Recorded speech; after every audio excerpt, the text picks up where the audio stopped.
It is nice to finally be able to interview you. Of course, sir. Of course.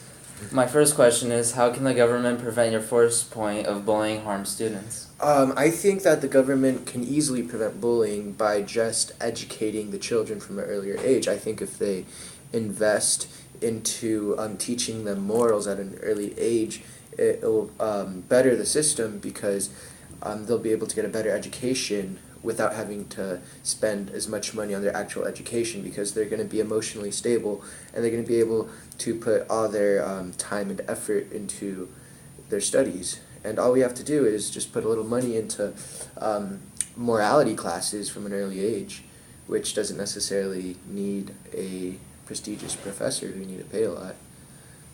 Okay, interesting points. I'll move right on. Uh-huh. My second question is, how can there be less than 50 students in a classroom when there are major budget issues? Where will the money come from?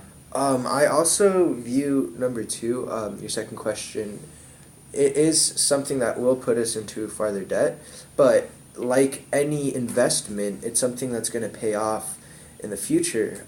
If you have a stronger school system, yeah, you may be in debt a couple $1 billion, but you're going to have the average person in the future be better educated. You're going to have a society filled with educated people. You're going to have more people who can deal with business situations who will in the future be able to dig us out of our debt.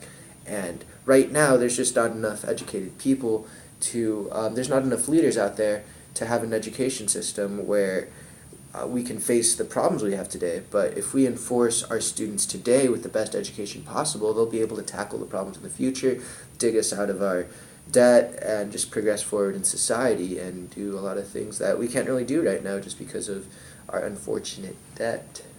Okay. And I'll move right on to my final question today. Are you saying the government needs to eliminate the separation of church and state to improve the 50% high school graduation rates in some states? Not at all, actually. I think the separation of church and state just needs to be revised. The separation of church and state just show that you cannot preach in a classroom. You should not be attempting to convert your students, your classmates, or vice versa.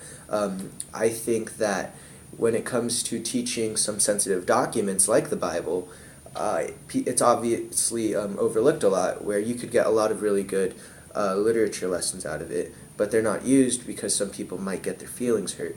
Rather than removing the whole church and separation of church and state, I think it just needs to be revised where these documents, these religious documents, could be used for certain purposes, but never to change the religion of a person or change their perspective on something, because that is unethical and that is something that the Constitution should definitely protect.